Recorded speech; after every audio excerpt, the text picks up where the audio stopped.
folks, Papa Boris here, reviewing another game of Through the Ages. This is the second two-player game that I finished in Stage 3 of the 2025 Through the Ages World Championship. We're up against Alexander here, the highest-rated player in the group. Let's commence. I was the first player here, and I think in this draft you have to take either Engineering Genius or the Acropolis. If you don't take that, then your opponent gets Engineering Genius and Acropolis, and that seems like too much of a lead to give to your opponent in a two-player game, especially if what you're getting for it is Aristotle or a stockpile, which is not a great reward. I chose Engineering Genius rather than Acropolis because if I take the Acropolis, then Alexander obviously takes Engineering Genius and, let's say, Aristotle or Stockpile, both of which are in the clear-out area. So watch what happens to the library. It's going to go 1, 2, 3, 4, and then after my turn, it drops here or here, but it's guaranteed to at least drop into the one action spot, and so Alexander then gets Engineering Genius in a library. That felt too good. I do like the Acropolis, but I didn't want to give him that, so for that reason, I took the Engineering Genius, and I waited to see what he would take. Now, he's fine with taking the Acropolis, but he does not want Aristotle. He grabs Stockpile, waiting for a better leader. This is actually like a very underwhelming set of leaders here. Both of us would, I think, have preferred Sun Tzu or Hippocrates, although honestly, this is a pretty weak selection of leaders. I know a lot of people don't like Alexander very much, don't like Moses very much. Ashoka's a weird one. So it's a little bit of a tough game here. Going to be a little tricky to get a good leader. But Alexander and I both take our chances with that, and so we're off to the first real turn of the game. So since he didn't take a wonder, I'm not going to wait on the wonder here. Two of the best wonders in the game are here, so there is a case to be made for holding off. The thing is, what are you going to do with your actions while you hold off? And the answer is, yeah, not a whole lot. So I decide, you know what? Yes, library and pyramids are great, but let's not dick around. I build a mine, I raise population, I take Roman roads, and I also pop the Engineering Genius to get a head start on those, and then pass the turn. Alexander is up, and he builds a mine, raises population, plays the stockpile, and grabs frugality, so he's avoiding Ashoka. I bet if this were Gandhi, Gandhi would have taken Ashoka, but Alexander is like me. He prefers not to deal with these crappy leaders, and he makes a very cunning move here, taking frugality instead of urban growth. Why a food instead of a rock? Aren't rocks more valuable than food? Well, if he takes the urban growth, then Hippocrates drops to this spot right here, and I would take him, because he is the best leader available in my, and I suspect probably many other players' opinion. But by taking the frugality and accepting a food instead of a rock, Alexander keeps Hippocrates in the 2-action spot. So either I have to pay an extra action to take him, or I have to settle for Moses. After building the Roman roads, which is something I like to do, and I know a lot of other players like to do as well, finish Roman roads as soon as possible. Here it is, finishing it on the second actual turn of the game. I have an action left over. I could, of course, raise population, but I decided to take Moses. Yes, he's not the most exciting, but you know what? I got a soft spot for this guy. He gives you a bunch of food, and a bunch of food is a bunch of food. It opens up some flexibility. If you don't get your population out fast enough, then he can be a burden with corruption, but I figure, you know what? Let's take this over the urban growth. There is a case to be made to say, hey, take urban growth, you get a discount on your lab, and then you can take Alexander, or you can even maybe wait for Joan. And those are very reasonable options, but I decided to just take the food that's in front of me, and I pass the turn. Now, my hand has 2 events and 2 defense cards, so pay attention to this call to arms. It ends up being a very important card in this game. Alexander takes Hippocrates, the best leader there, plays him, raises population, and then he builds a stage of the Acropolis. And at that point, a loud groan emanates from the audience because they know what Boris is gonna say. Oh boy, here it comes. The Acropolis isn't a wonder that needs to be rushed. It's better to build a lab. By not building a lab, he's throwing away a science. Oh my god, unsubscribe, uninstall YouTube. Can't handle this crap anymore. But yes, I still think that. I do think it's correct to build a lab here instead of the wonder, but we've talked that to death, so let's just carry in the onwards direction, and it's back over to me.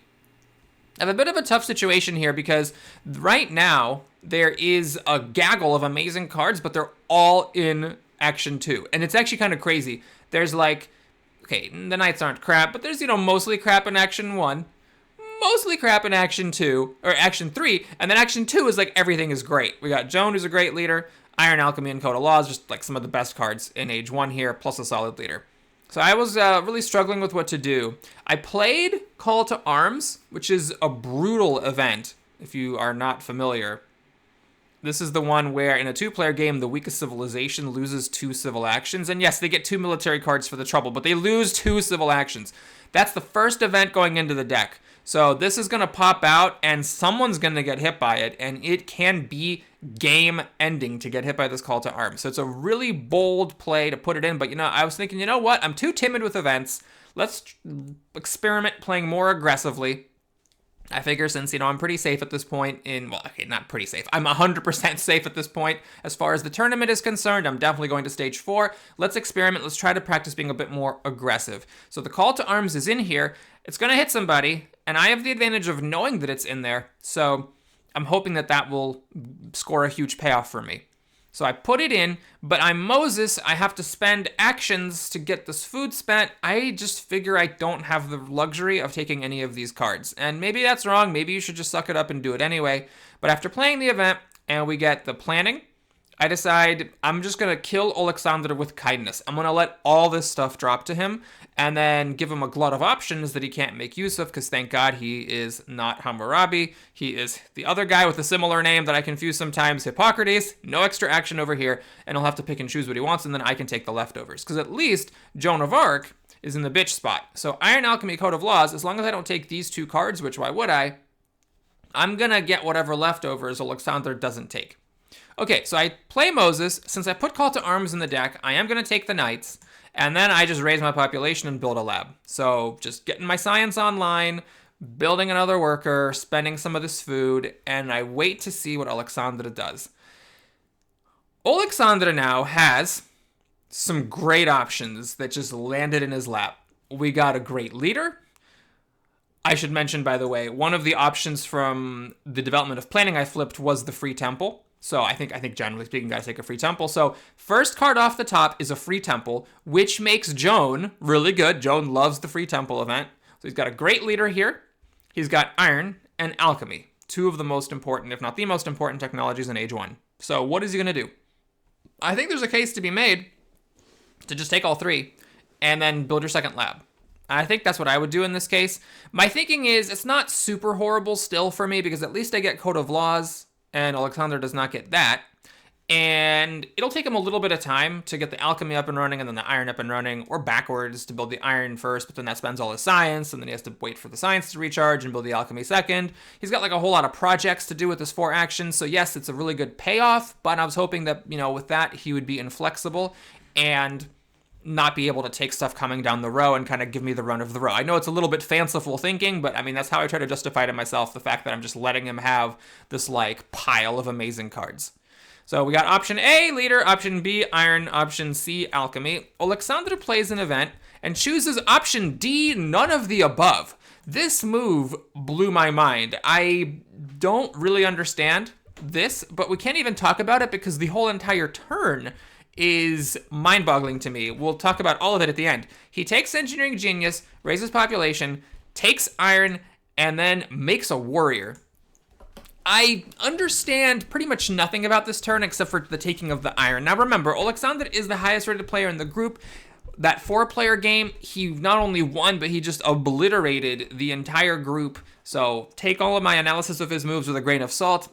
I'm just speaking personally here. I don't understand exactly what the thinking is. I have played an event card, and that's it. We just have 1 card of progress towards the deck. So there's no need to rush this warrior. You could have just built a lab.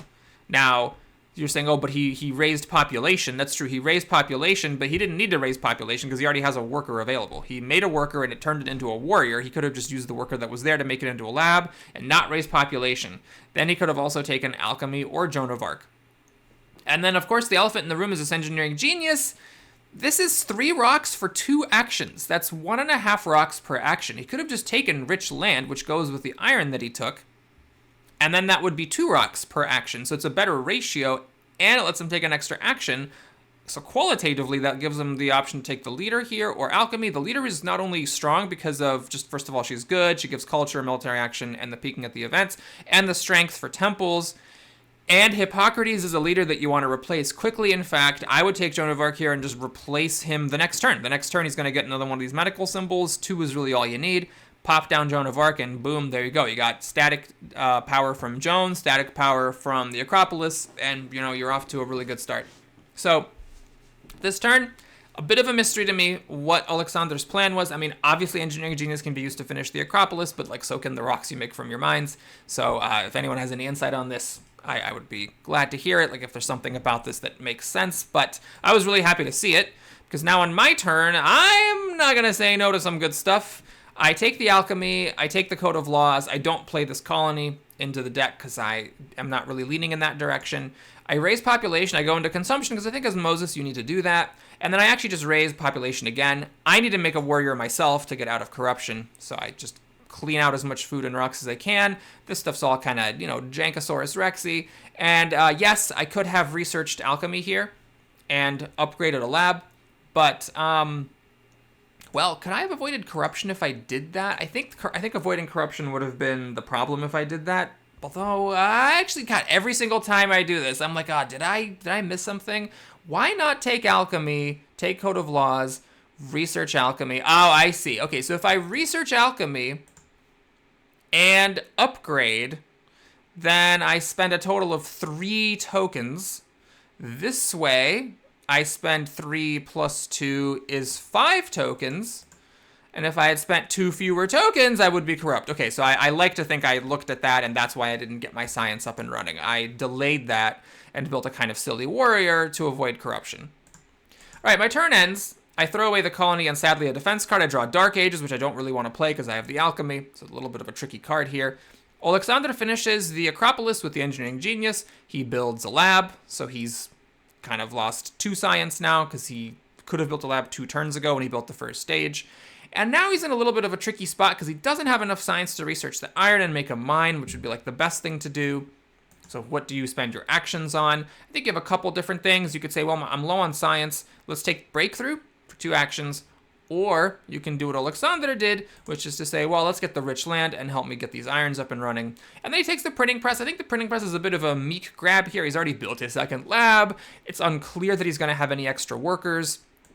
Unlike me, he's not Moses, and he doesn't have Roman roads, so he doesn't have an extra yellow token and doesn't have an extra source of food. So it's unclear where this extra worker is going to be coming from to do the printing presses. Then again, nothing here is that significant. He's got low science, and he's committed to iron, so warfare is a tricky card to take. And then these cards are a little middling, because it's unclear how he'll use the urban growth, and the reserves is 2 actions. Maybe, I think I would still take the urban growth, because your opponent here has already taken alchemy, so it can't be taken again.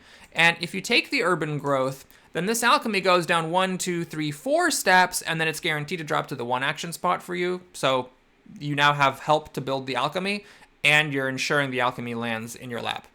I think that would have been my pick over the printing press. But Alexander grabs the fighting band, so I'm a little nervous because I did put call to arms in there. So I'm like, oh god, I really got to get my strength going here because it's getting kind of serious.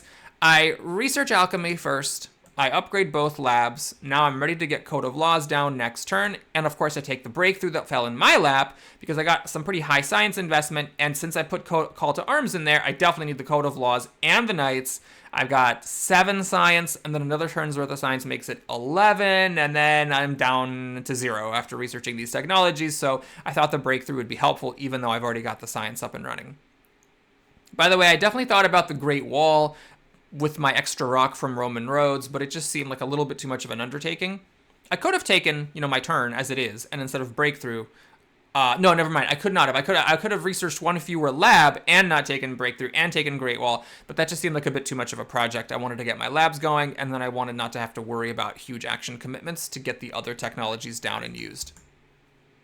All right, I draw a pretty good hand. If I am going to go for the military thing, we have 2 strength events here. Uncertain Borders in particular, letting me steal a yellow token would be great. Or, of course, it could let Alexander steal a yellow token from me, so it's a little bit tricky. We have, I think, one of the most significant turns of the game right here. Pause for a moment if you'd like a little exercise. What would you do if you were Alexander? So there's a lot of stuff that you want here. There's the other copy of Alchemy, so no Alchemy for you if you don't take it now. You could, of course, take Alchemy, research it, upgrade both labs. And then there's irrigation. Now, the irrigation is not an emergency. There is another copy of irrigation, though if you do take in research alchemy and upgrade both, if you take research alchemy and upgrade both labs, that is your whole turn. So then you pass on irrigation. You could upgrade one fewer lab and take irrigation just to be safe. If you take in research alchemy and upgrade both labs, you're passing on knights. This is the second copy. On the other hand, if you take in research alchemy, then monarchy, if you don't take it, falls off. Monarchy is one of the top cards you hope to see, of course, in Age 1 if you have the Acropolis, because it's a super cheap government. You could spend 2 actions to take this and then research it now. You have enough science for it. You are then very low on science, but at least you get your actions fixed. If you wanted, you could even take it, research it, and get breakthrough. It's a little bit aggressive, but that's a way to get some more science later. Or you could take research it, grab alchemy, plan to build your labs next turn, though, of course, then there's the issue of corruption. So it's a bit of a tricky turn. I'm actually not sure what I would do here. Between the knights, the irrigation, the alchemy, and the monarchy, and the breakthrough, there's just a lot pressing on your needs and wants. In fact, there's also the iron. You could research iron and upgrade 2 mines. So splitting the difference and coming up with a way of using your actions in a way that feels right is really, really, really hard here. Once again, though, Alexander blows my mind and selects option T, none of the above, and he spends 2 actions grabbing Genghis Khan. Now, you know me, I love Genghis Khan, but I do think, if I may be so bold, that Alexander made a mistake here with this grab for 2 main reasons. One, I think that qualitatively spending 2 actions on this leader in this spot is unjustified because there was so much else that you wanted to do here. Just losing 2 actions is unconscionable. And the other reason is that Barbarossa is right behind Genghis Khan, which will allow your opponent to neutralize most of Genghis Khan's value. This is what I like to call the METIL protocol because I learned it in this stage of the tournament from one of the other players in the group, METIL. So hats off to you, my good friend, because I don't think I would have known how to react to this appropriately if it weren't for how METIL reacted to my Genghis Khans in some of the other games in this stage. So I think you have to see the Barbarossa here. You have to, give your opponent the credit of taking this to counter Khan, and then you just throw away way too much value, losing the other copy of alchemy, losing the one copy of monarchy, and the other copy of knights just for this leader. So with all 3 medical staffs in place, Alexander replaces Hippocrates with Genghis Khan. He still has 2 actions to work with. He researches iron and gets to work on these mines. Taking alchemy is a little tricky here because you're going to be corrupt, so this way he gets out of corruption. He doesn't use the rich land. And then he's going to let the alchemy go, which I was happy to see because it means he's going to stay on pretty low science. Also, he's going to not have actions for a while because I got the Code of Laws and he's just let the 1 copy of monarchy slip away. Now, at this point, I play an event. I actually play the Uncertain Borders, so despite my opponent having Genghis Khan, I was so confident that I could beat him on strength that I actually put another strength-based event in there. We got the development of Marcus, which I was very, very happy to see. Admittedly, this is a pretty good source of luck for me. I take 2 food with it, and I grab Barbarossa. Now, Barbarossa is a leader that I don't use very much. He's a little bit tricky, and I to be honest, don't really like him, because you have to spend military actions to do his thing, which means you're missing out on draws. In Age 1, you often have 2 military actions. So I wish he came with a military action, though I guess if he did, he'd be too strong. But regardless of whether you like him or not like him, I think if you don't take him here, I'm not going to say throwing the game away, but you are giving yourself a massive handicap. You have to do this and initiate the METIL protocol. So what are we going to do? Well, we're going to replace Moses, first of all. Normally, when you replace Moses, you want to use up your food first, but Barbarossa also gives a 1 food discount on raising population, so I actually don't want to spend my food. I want to keep it in my bank for Barbarossa to use, just the way that Moses would have, except I'll be using military actions instead of civil actions to get that food out. Then, research iron. Use the breakthrough, get back 2 science, and I make not 1, but 2 knights. So I am going to make it as annoying as humanly possible for Genghis Khan to get his 3 culture. And I'm certainly going to make it impossible for him to do aggressions against me. I know, though Alexander doesn't, that it's not just annoyance that's on the line. In the deck are Call to Arms and Uncertain Borders, which are 2 devastating events, letting 1 person steal a yellow token from the other and causing 1 person to lose 2 civil actions. So it's a big honking deal about who gets those events, but I am committed. I am going to do whatever it takes to beat Genghis Khan at his own game. Now, I take the monarchy because I'm going to have the science for it, and it would be helpful to have the extra action with Barbarossa. The other option here is a tough one, irrigation or breakthrough. I have some misgivings about this, but I do take the breakthrough. I feel like science is just very helpful since I have these expensive technologies, and there is still another copy of irrigation in the deck. Plus, we're getting to the end of Age 1, so I might not even want irrigation. I might want to take selective breeding regardless. So I throw away a defense card, which is a little bit crazy, but I throw away a defense card so I can put the Crusades in there. I want to get these strength-based events out as soon as possible. All right, Alexander raises population, puts the university under construction to get some science, which is perfectly reasonable, and he upgrades mine. He is a bit corrupt, but that's okay, because he can make another warrior, and he gets the heavy cavalry, and now I am rubbing my hands together. I'm just like, that's what I was hoping you'd do. The thing is, I was kind of flexible here because regardless of which tactic he uses, whether it is the medieval army, which I'm prepared for to have 2 copies of, or the heavy cavalry, I am going to steal this man's tactic. I am going to rob it, and I'm going to use it for myself. That's the METIL protocol. Someone takes Genghis Khan, you do the same tactic that Genghis Khan is using with actual knights, and you shut that shit down, no exceptions. So, he throws away his defense card, or his military card, I don't know why I assume it's defense card. I play an event, I play the Crusades in there, and to be fair, it is very lucky that this event comes up because I need card draws since I'm spending all my military actions making units. So the fact that I get more events to play off of this is very, very helpful. I research monarchy peacefully. I can't afford a revolutionary because I got stuff I need to do. I take irrigation for 2, which is maybe a little dumb since I could have taken it for 1 last time, but I decide, you know what, this is kind of a weird turn. There's not that much to take here. Let's just take an insurance policy out on this irrigation. There's only 1 copy of selective breeding in a 2-player game. Let's just not put myself in a position where I have no food.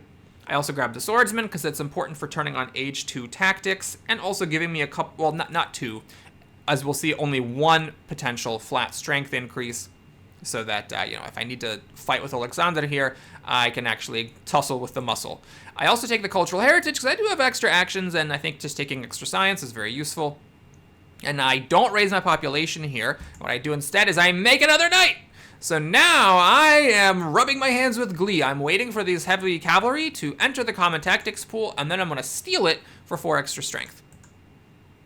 I actually also use my last 2 actions to copy the fighting band that Alexander had earlier. And the reason is that this way, I'm just trying to be annoying. Alexander obviously is going to take the swordsman, and if I had stayed at 8 strength, all he had to do was just upgrade 1 swordsman, and then he would have been ahead of me, so that on my turn, I'd be behind and I couldn't play an event. But by getting 1 teeny tiny extra strength here, I'm making it so that now he has to raise 2 swordsmen and use up both his military actions and forego drawing any cards at all at the beginning of Age 2 so that I cannot beat him on ties with an event at the start of my turn. I want to put difficult decisions to him because unlike me, he doesn't know what's in here. I've played all the events so far. And by the way, this is smart play by Alexander. I don't know what he had available. Maybe he drew literally no events. That seems a little bit unlikely. But he held off on playing events, I assume or guess. And that ended up being very important because slowing down the deck, as we'll see, does have a significant consequence on this game. So kudos to him for having the reserve to not just shove everything in there. In any case, if it wasn't for the impact that gave me 3 cards, like if I just had this defense card in hand, I probably wouldn't have done this because I would have valued drawing 2 cards more than I would have valued getting 1 extra strength and being a little bit annoying. I throw away the colony. I've got the scientific breakthrough, so of course I want to benefit from that. Alexander will finish the university at some point, so it's equal for both of us, but I'd rather put something that helps us both than put in a colony that's swingy and I may not want to use because I don't want to throw away units when there's strength-based events in there. All right, so Alexander is up. He grabs the swordsman, researches them for almost all of his science, and he does upgrade a swordsman, a mine, builds a Stage of the Wonder, and he does not upgrade the other swordsman. So he's tying me, but he's not beating me, but he didn't play an event, so he knows he's safe. Even if I play and I win ties, it doesn't actually do anything for me. Now on my turn, I saw this was coming. You see I have revolt issues, so I do have to unfortunately disband a warrior. But thankfully, because I have monarchy, I can disband this warrior and now copy over the heavy cavalry. So I planned for this and I knew that it would be okay. I play the scientific breakthrough in there because I want those juicy strength-based events to come out. I'm hoping that Call to Arms and on certain borders hits as soon as humanly possible. We get some free stuff here. Now I have to disband a warrior and copy the heavy cavalry. So the METIL protocol has been activated. I stole Genghis Khan tactic and I used it against him. And now, with my actions on all these rocks, I make a pretty obvious choice, I think. We gotta take the castle. I just want as much strength as possible. I definitely want to win all the strength-based events, and I want to pressure Alexander, not to mention, by staying ahead of him, I stop him from getting 3 culture. He's managed to get it a couple times already, because the first turn he got Genghis Khan, he was ahead of me, and then he tied me, and in a tie, you get the culture as well, but now I'm trying to shut it off and turn off the spigot of value. Now here, we need to deal with corruption, so how do we do that? Well, I research irrigation, I build a stage of the castle, and I upgrade 1 farm. This was mostly just centered around getting rid of the corruption, and then I pass the turn. Sadly, I missed my first turn of H2 draws, and I don't have any events to play, so I cannot progress the deck on my turn. I was hoping Alexander would play an event, but he did not. He builds the university, he upgrades a swordsman, he raises population, and he upgrades another swordsman. So he also is missing out on his H2 draws here. Now we are tied, so if I had an event to play, I'd play it and I'd win the tie. As it is, he takes the urban growth. I need to make sure I'm breaking the tie, and I also need to try to get some draws so that I can hopefully find some events and start pushing this deck along. Well, luckily for me, I can raise my strength with the castle. I finished building it for all of my rocks, and now I'm ahead, and I don't have to spend any military actions to be ahead. What do I do with the rest of my actions? Well, I figure it's time to raise the to get the code of laws down. So by taking all these science cards, I'm able to actually get the monarchy and the knights and the code of laws. Of course, the early alchemy helped with that as well. I now have a whopping 4 actions left. I definitely thought about taking Napoleon here, because that would give me 4 extra strength, and it would make it a lot easier for me to continue to beat Alexander on strength. In fact, it would also make it easier for me to like maybe do units or upgrade swordsmen or whatever, and continue to get draws. I decide against it, though. I go for Bach and Opera. I mean, it's right there. It's right there. If I could just get an Opera down, I would develop a huge cultural lead. I've already got a cultural lead. Sorry, I don't have a... Okay, he's an old man. Let's shuffle him off to bed. I don't have a culture lead. We're making the same, but Alexander did get like 6 culture from Genghis Khan. And I think he had this culture down earlier than me, with the Acropolis and the university being finished before my castle. So he's got a bit of a lead, and if I get the opera down, I can overtake him. So it's like my little project here is I'm on 3 rocks. The Roman roads have switched from rocks to science, so if I could just get an opera down somehow, save up and do it, then that would be helpful. I take the rich land. It's a bit speculative, but I actually saw this as just like a free farm upgrade. It's wasting a rock, but it's still fine. Like, I'm happy to get 2 rocks for an action here and treat this as an age 1 rich land, because I'm trying to save all my rocks to get an opera. Is that the correct project to undertake? I don't know. I take urban growth, obviously, because that's going to help make the opera, and now I just have to save up 5 rocks instead of having to save up 8 with this. But, you know, an argument could be made for maybe like doing a breakthrough or something, or just having taken Napoleon this turn and not going for the Bach plan. All right, so I'm really eager to look at my age 3 draws, and I do get a playable event. The arms industry is fine. I also get not the greatest tactic, but it is a tactic. Now I was waiting to see what Alexander would do. He grabs scientific method, researches it, and he gets the science fixed. Between the university and now the scientific method, he has fixed up his science. He also takes a breakthrough for some more science, and that's fine with me. I do wonder why he didn't take this breakthrough, because if he takes this one, I don't get the other one. I thought maybe it was some kind of board control, but I'm not actually sure what this does. If he takes this, the only difference that happens is that this patriotism goes in the 1 action spot instead of the 2 action spot, and this journalism goes in the 2 action spot instead of the 3 action spot. I don't really see how either of those matters. As far as patriotism goes, I can't really use my military actions right now anyways, and as far as journalism goes, I got this opera, and I am light years away from doing journalism. So I'm not actually sure what the thinking was. Maybe he's just trying to keep the board moving slow in general to give himself more time to get these governments. These are the only 2 governments in the deck. So, like, maybe he's wants to give himself some flexibility. Maybe he's thinking, like, okay, constitutional monarchy goes here, and then on my turn it goes there, but he doesn't want it there. He wants it here, probably. So maybe you want to take the breakthrough to make this go 1, 2, 3, 4, and then drop to here for the 1 action spot on your next turn. I'm not sure. Anyway, he chooses that breakthrough, leaving me a breakthrough, which I am not going to thumb my nose at, and then he draws some cards and passes the turn. So now I can finally play an event, and it's a scientific breakthrough. The least interesting one. I, of course, was hoping for Call to Arms to cut half of his actions away. I wanted Uncertain Borders so I could actually steal a yellow token and have a worker to work with. But we get Science, which is like, okay, whatever. So now I get Bach down. I'm done doing stuff with Barbarossa, so let's just get the 2 raw culture from Bach. I actually maybe should have done that last turn because I didn't use Barbarossa last turn, so I just kind of threw 2 culture away, you might say. I researched the Swordsman. I upgrade a Swordsman just for a little bit of extra strength, and I raise population. What then to do with all of my actions? I still can't make an opera yet. Well, I play the Cultural Heritage. I upgrade my other farm with the Rich Land so I don't spend any rocks. I grab the Breakthrough that's sitting here because why not? And I take the Wave of Nationalism. There is some trickery that we're going to do with this. It's a good card to keep in mind if you're a newer player. I know that for strong players this isn't a big deal. But if you're a newer player, this is a card that you shouldn't ignore just because you're stronger on strength. As we'll see, there are ways that this can be used effectively. Now, I make a mistake here. I play Conquistadors for 1 extra strength over the Heavy Cavalry. I don't know what the reason is for that. I'm just throwing away a draw for nothing. And maybe that would make sense if I had cards to play, but I don't. I don't want to play Wealthy Territory in here. I don't want to put colonies into the deck. So I should have just taken an extra draw here, and that was a bit of a weird one. The 1 strength doesn't do anything as far as I can tell. Now, I get lucky. With my 1 draw, I get Cold War, which is a great card. It's 2 points. I hopefully will be still winning on strength when it's revealed for 6 science, which is always amazing. It's like the ideal card to put into the deck that's safe and helps move the event deck along. If I hadn't drawn this, I would have put the Wealthy Territory in there and just been annoyed about it. All right, Alexander is up. He makes another temple for some more culture, grabs the Republic, and researches it. And I do think this is a mistake.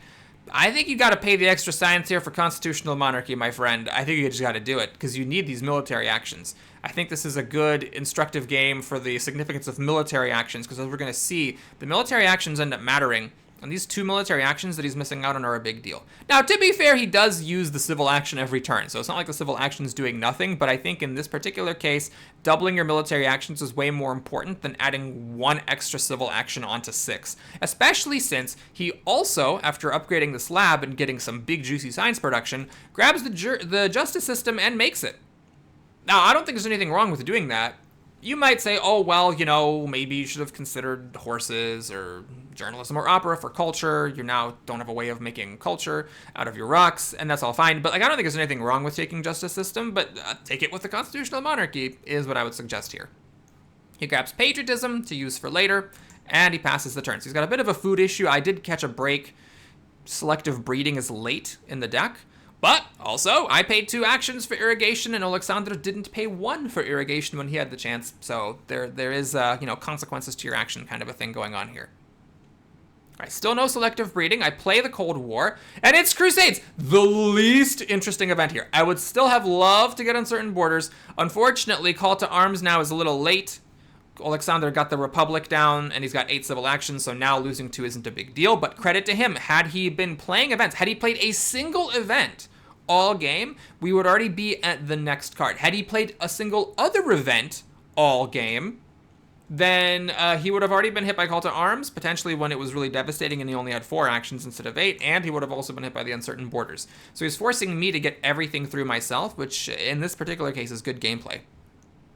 All right, so what do? Well, I saved up my 5 rocks. I can finally make an opera. And I think you got to do this here. You got to start pushing. Well, you got the strength lead. You got to get the culture lead going. I've actually already managed to catch up thanks to Bach's raw culture and me playing all those events while Alexander's played none. And now I'm starting to pull away because I shut down Genghis with the METIL protocol and I switched over to culture. Now it's hard for Alexander to catch up to me on strength because he's out of workers. He needs to get selective breeding to do that. And he also can't swap leaders because if he does, he loses 4 strength. So he's got the worst of all worlds here. Yes, the 4 strength from Genghis is good. If he didn't have that, if he was at 7 strength, he'd be in serious ass trouble. But he's also really dependent on that 4 strength and cannot switch away his leader. So now that I've finished my project, what am I going to do? Well, there's a lot of good stuff here that I would like to take. It'd be nice to have the Organized Religion for the happy faces, but there is another copy of Organized Religion and Team Sports, so for 2 actions, I don't think it's a priority. There are the horses. Maybe not a priority, because I already have knights. I could consider taking them in order to deprive Alexander of them, but there is another copy. Same goes for cannon. The cannon, there's 2 copies. I could take it. Alexander would like to have it. But again, there's another copy, so it's not like a really, really huge deal. So what I decide here is the highest priority that's the most significant is the strategy, because this gives military actions, and Alexander desperately needs those. And I do take the organized religion. I think it's a mistake. I don't think I needed to take this now. I could have waited and spent 2 actions later to take the other copy, or the team sports, which is better. I think in this case, I should have just researched the strategy, gotten that civil action out of the way, and maybe taken frugality. This is going to be relevant. I'm about to get basically the last token out of the bank that I can get with irrigation, and then my food production halts down to 1. So I'm at 0 food, and I'm making 1 food per turn. But if I take the frugality, then I can get 3 food after this worker pops out, and I only need to wait 2, well, only, it's still a long time, but 2 turns is a manageable amount of time to wait for the next worker, as opposed to 5, which is like the entire rest of the game. So there were useful things to do, admittedly not like the most amazing, but there were useful things to do, the research of the strategy and the taking of frugality, instead of spending 2 actions for this happy face solution that I'm a little bit far away from using. In any case, I pass the turn, and I get some juicy stuff here. We got the War over Technology and the Napoleonic Army. So now, of course, I wish I'd taken Cannon. If I had known that I had the War over Technology, I would have definitely taken Cannon and tried to get this ball rolling with the Napoleonic Army. But I kind of needed 2 things. I needed the Napoleonic Army and the war. Like, I need to know those 2 things to make the Cannon for 2 actions grab justified. So Alexander plays an event, and it is the Uncertain Border. So he finally plays an event, and he gets hit. And to be fair, now this was the event I was hoping for, because I don't really care about Call to Arms anymore. If anything, it's beneficial for him to draw 2 more cards in exchange for 2 civil actions. He grabs Selective Breeding, which is smart. You don't want to dick around with that. I can really cripple him if I hate draft it for 2 actions. So he takes it, researches it, builds a food, builds another food. Okay, his food's fixed, his rock's fixed, his science is good. He now needs to fix his military to not rely on Genghis. Genghis is about to die. And he also needs to do something about his culture. So I definitely favor my position here. Even though he has 2 more actions than me, I have an extra civil action or a military action compared to him, which is a really big deal. And also I got my leader situation resolved, whereas he desperately needs to fix these dependency issues. Now on the plus side, he does have cannon and cavalry right there. So he could just take them both. And then, yeah, it's a little bit of a problem. He, needs to get workers out, and he needs to, build them, and he's only got 2 military actions instead of 4. So it's hard to build an army and draw cards for events and tactics, but, they are right there, and so he's able to get his military fixed. He takes the cannon, and he also takes a vision upgrade. So that is useful. It helps him take organized religion. But it's important to keep an eye on moves like this when your opponent makes them. Notice how he chooses cannon over the horses. There's another copy of cannon right there. So, he could just take the horses and hope for the cannon to wheel. You can take this as an indicator of what tactics your opponent is or isn't likely to have. With cannon, it's more likely that he's got the defensive army or the fortifications. It's what it's called! He remembered the name! Woo! And since he didn't take the horses, it is less likely that he has the classic army or the hussars, because obviously if you had one of those tactics, you'd want the cavalry. So I'm thinking, okay, it's a little bit more likely, if I'm thinking about what wars to do later, it's a little bit more likely that he's got the right tactic to do with the cannons, and that makes the war harder to pull off. Now you might say, well, Boris, there's another copy of Courses in the deck, but the other cannon's right there, so if he doesn't take the cannon, you could take it for 2 actions and the cannons are gone, so maybe he just takes it on general principle, and it does not mean he has any tactics there at all. But still, it's less likely that he has things like the classic army or the hussars, just because I know he passed the horses here. Okay, anyway, the turn ends, and on my turn, I need to think about whether I can declare war, because I have enough science with the strategy, to research the strategy and the cannon, and although it doesn't look like I have enough rocks, I actually do, thanks to Wave of Nationalism. So it's a little trick you can do here, and if you have not seen this kind of thing before, let's see it in action. I think it's very important to do this. So I declare the war, I switch tactics. So you switch your tactic first. That means you now no longer get your tactics bonus, so I lose the 5 strength from conquistadors, which is very important because if we were tied, the Wave of Nationalism wouldn't work. But because I'm 1 critical below, the Wave of Nationalism does work and it gives me 6 extra rocks. Now I play the strategy, which is very important because I need the military action to make a cannon. I take the cannon, research the cannon, and with the free rocks from Wave of Nationalism, I make a cannon. So now I have the Napoleonic army online, only one instance of it, but Genghis Khan will die before the war resolves, because on my turn is when the war resolves, and with 3 cards going away per turn in a 2-player game, it's guaranteed that age 2 is going to run out. So he's really only at 7 strength to my 23, and it's very difficult for him to crawl out of this hole, because his next worker is an unhappy one. He has to, like, break something up to get a warrior. But also, he only has 2 military actions. Shut up, Boris. Quit harping on it. We get it, okay? The man should have taken constitutional monarchy. Let him sleep. But yes, with only 2 military actions, very difficult for him to change tactics and make an army. He does have the patriotism, so good on him for taking that. So, okay, he has 3 military actions, but still, even with 3, it's a little bit tricky.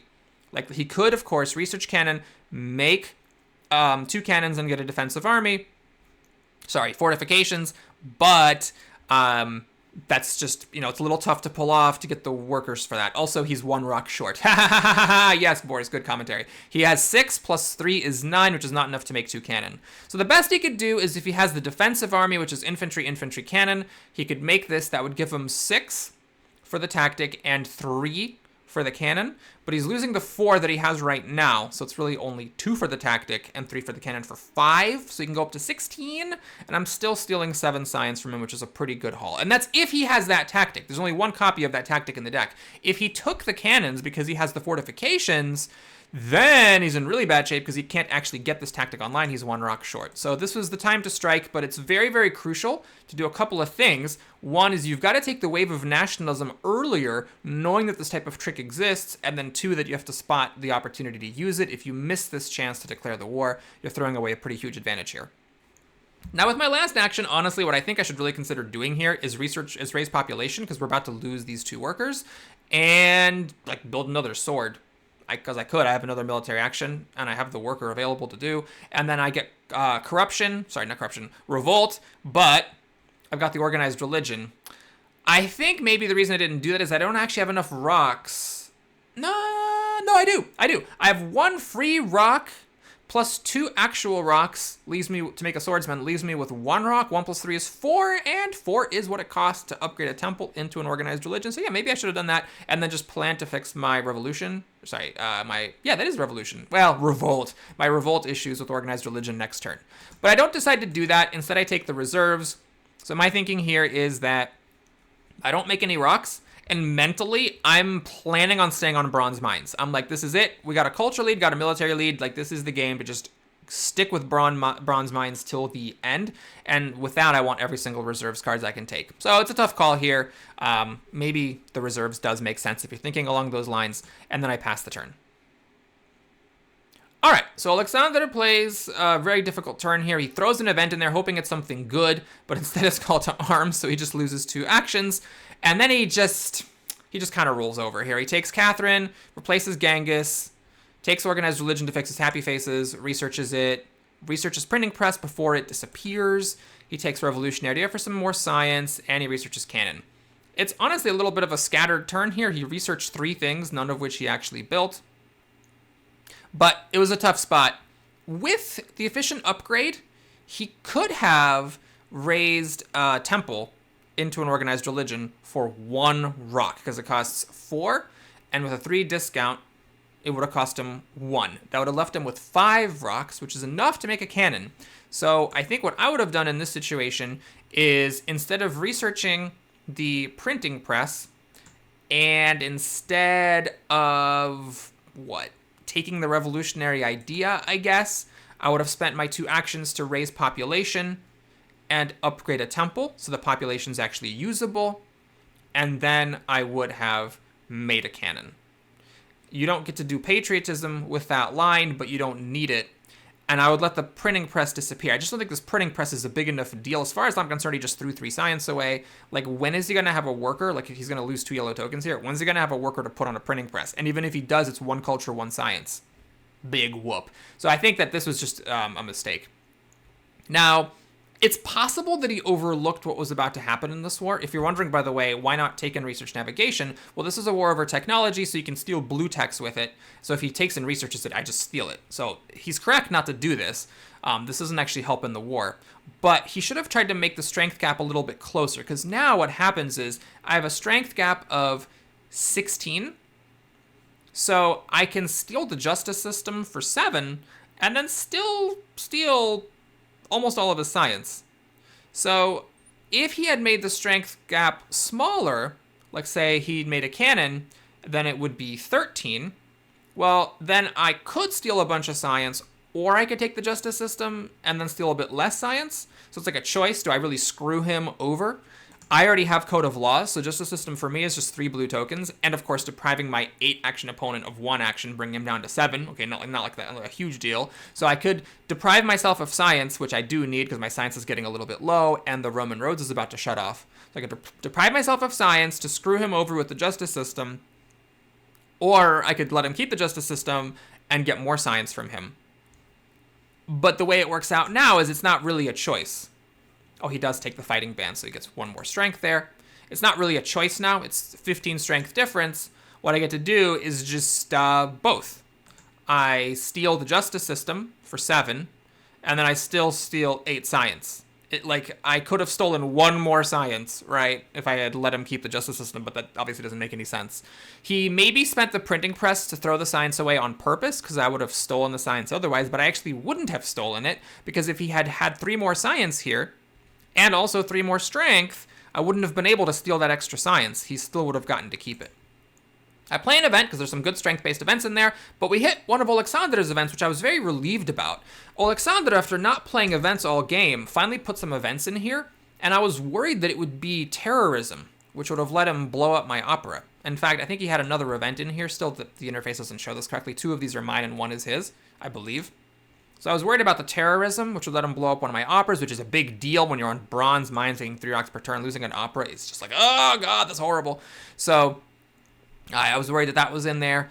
And I'm not actually sure if there's any other like Age 2 event that the weaker player can put in that would make a really big difference. I suppose the Iconoclasm, losing Bach, that would suck. Oh, obviously the Emigration, right, for the unhappy workers, that would suck. And there's actually 2 unhappy worker events in Age 2. There's the Emigration, and there's the civil unrest. So there's actually quite a bit of bad stuff he could have put in. So when the economic progress showed up, I was really, really relieved that I didn't have to suffer any negative consequences. Okay, so what are we doing here exactly? Well, gotta think about these wonders. The ocean liner would be very sexy to fix my worker issues, but I realized the rocks, even with the engineering genius, it's just too much of a commitment. Maybe I'm wrong about that, but I figured there's just no point in doing that. I also could have thought about taking team sports, because this is cheaper than organized religion, and it gives me strength. So there's a case to be made that I say, hey, sucks I spent 2 actions on this, but let's take the better option. Here what I decide to do is stick with the organized religion. I upgrade it to fix my revolt issues. I needed to either do that or do the team sports in order to do that. I now have 4 actions left over, and with that, I play the reserves for 3 rocks, and I make another opera. I'm still thinking terrorism could be in there, and my plan was Alexander can blow up one of my operas, and even if he does, I'm still making 11 culture per turn, and I'm just going to keep pulling further and further away from him and making it very difficult for him to catch up. And if terrorism isn't in there, well, then I'm just making 9 extra culture per turn, and I'm hoping that now I can just devote all of my resources to military. And if I can stay ahead on military, I don't think he can catch up on culture or beat me on military, and then I win the game. That was the plan. So to that end, I think the correct thing here is what I would do, is what I did, and what I would do again, which is to take the reserves. I'm committed to doing bronze mines. I did not want to take this coal. I did not want to take it. I mean, I could have, instead of building the opera, I could have taken it, upgraded, researched it, upgraded it. But I am like, nope, we're doing bronze mines here. We're going to use our admittedly kind of low actions. 6 isn't the greatest, to just take yellow cards and use those for rocks and ride out to the end of the game. Whether it's the correct strategy or not, I don't know, but that was the plan that I had. Now, I get a pretty good tactic here, the mechanized army. And of course, if I had known this was happening, I would have taken the cavalrymen. But I didn't know that, and I didn't want to lean on it. The cavalrymen don't do anything for me. They do something for Alexander, so there's a case to be made for hate drafting them. But my thinking was, well, it's hard for him to get workers in general, and with his low military actions, it's hard for him to build an army. But I think I was wrong about that. I mean, he's got this efficient upgrade ready to go. With the economic progress, he has a ton of food. He can easily clear out this bank and get 2 extra happy faces. So he's actually got workers and tons of rocks. I probably shouldn't have given him these cavalry. Maybe I thought, well, he's out of science, so it's going to take another turn before he can research it, and maybe by then tanks will show up. And there's only 1 copy of each of the techs, So, okay, maybe I could have thought about hate drafting the tanks, but yeah, perhaps I was giving up a little too much by taking the reserves and letting him get these horses for cheap. Alexander plays an event, so he's playing a lot of events all of a sudden, so I'm worried that, there's stuff in here that he really wants. I heaved a huge sigh of relief upon seeing this. This is one of his events. He gets 4 more culture than me. Big whoop. I don't get screwed in any way. No terrorism. I fixed my happy faces, so I wasn't worried about that anymore, but I was really relieved to see this. It's a huge sigh of relief for me. He raises population twice, upgrades a temple, and now he's got 2 workers to work with, and he has access to all the techs he needs to get any H2 tactic online, including the Napoleonic army that he could steal from me. He plays the patriotism, makes a cannon, makes another cannon, and he did have the fortifications, so if he had had 1 more rock, he could have gotten this tactic online and dramatically cut back how much science he lost during the war. He does take the horses, of course, raises population, and he hate drafts coal, but the joke's on him. I wasn't going to take it anyway. You can throw it in my lap, and I will chuck it off my lap. I do not want this card. So my turn ends, or Alexander's turn ends, and I'm thinking about what to do here. I actually considered Bill Gates. It's not great, but 2 rocks per turn is pretty good. I decide, you know what? Buck is 4 culture per turn.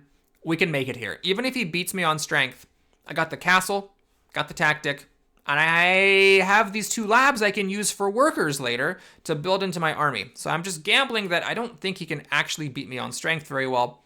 And so I want to keep the culture and make sure that my culture lead gets as big as possible. I play an event.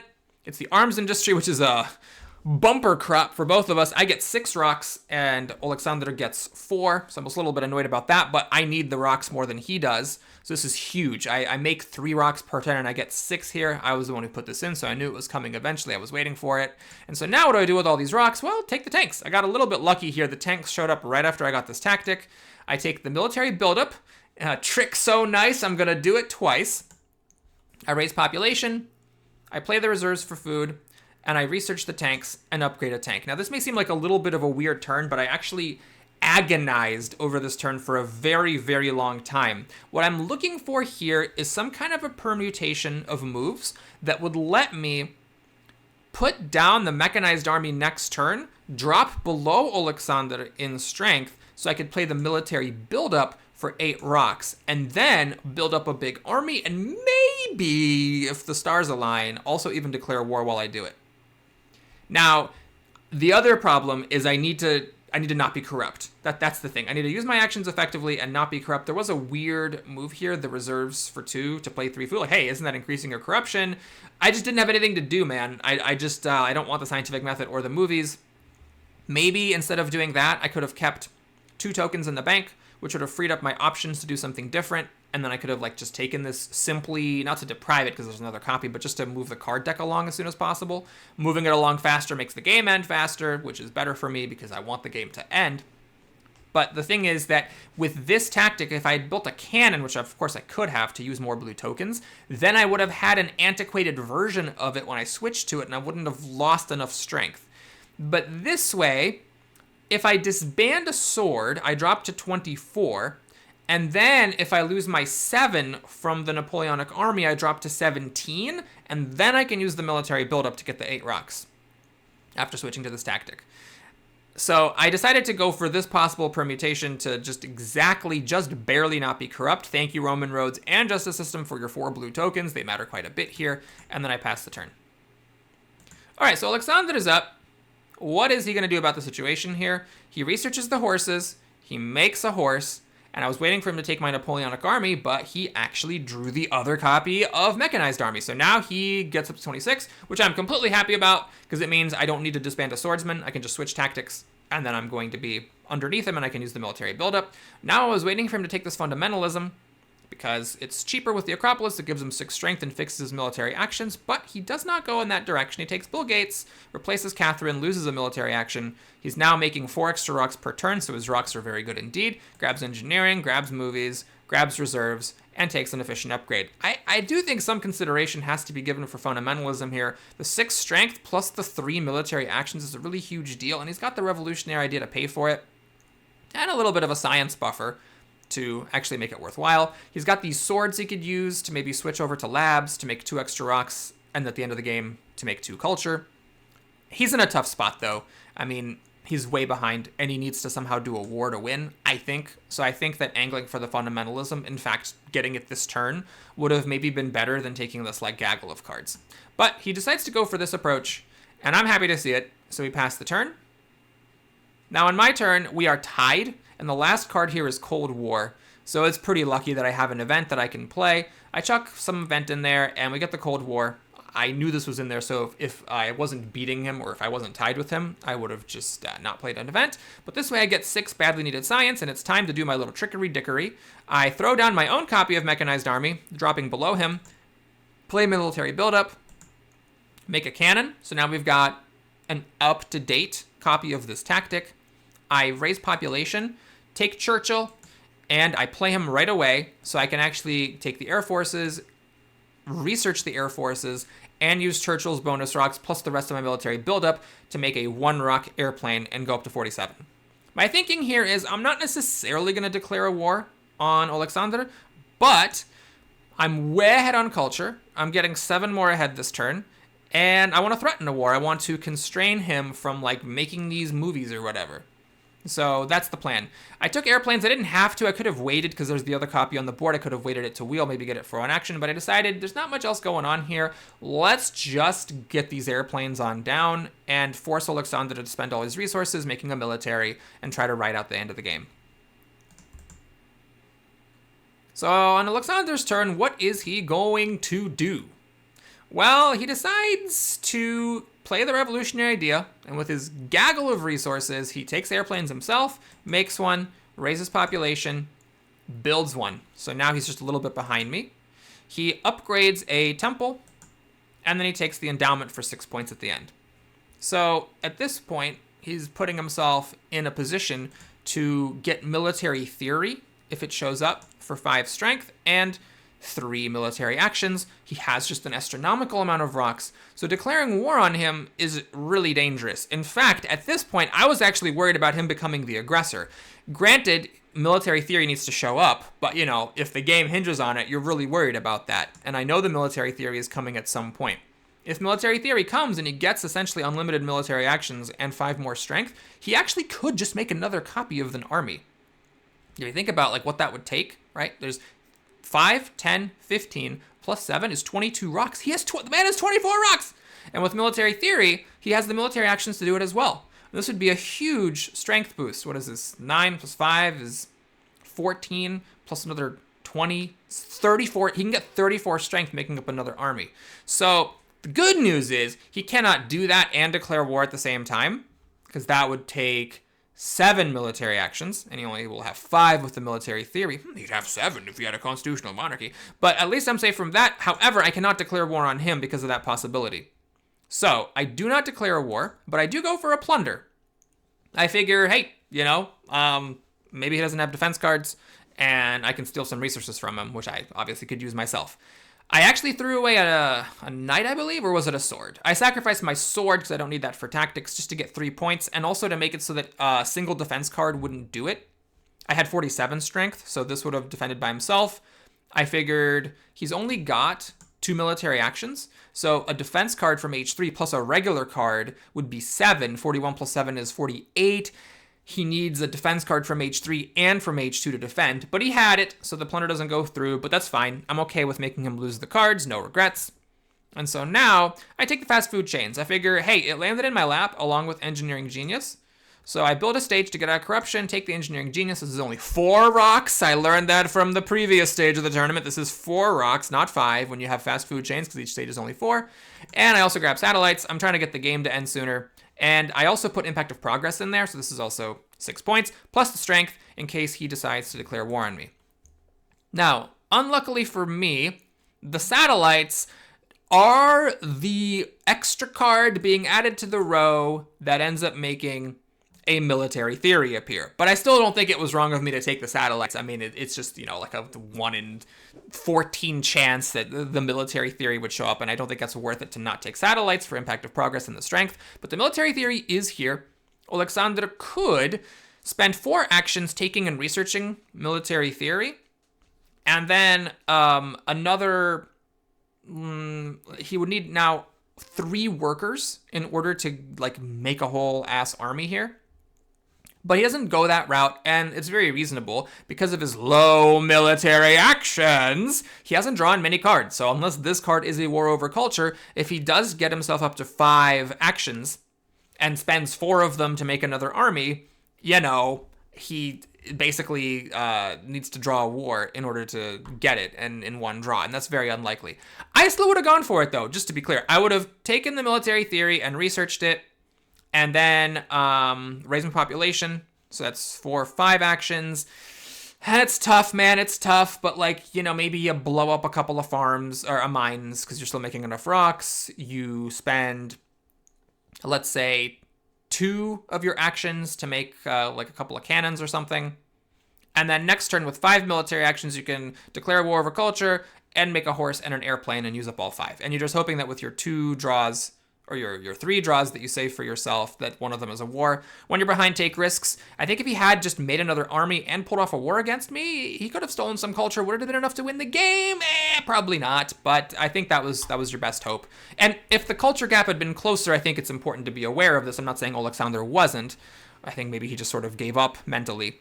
But if it had been closer, I do think he would have seen it, that you got to take the military theory here, put it down for the actions, and then use the actions just to build up a little bit of your army. Then next turn, you declare war and finish the second copy of the army with the air forces.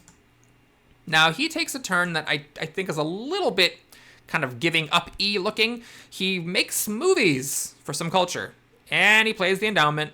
He raises population, or he gets food, so he can raise population next turn, takes computers, and takes rockets. Now, he takes the computers and the rockets. These are never going to matter. For these 2 actions, you're going to take a revolutionary idea, which I think is very important, because now with 9 science, he actually can't research military theory.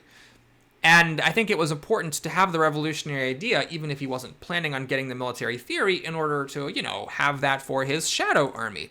But with that, I'm like, okay, well, if you're gonna, roll over and stick out your belly, then yes, I am in fact going to declare war on you. This ends up being overkill. The war culture doesn't end up mattering in this game, but I mean, I'm not gonna not do it because it is a huge amount of culture. So here, I develop satellites, I blow up a lab, blow up both of them actually.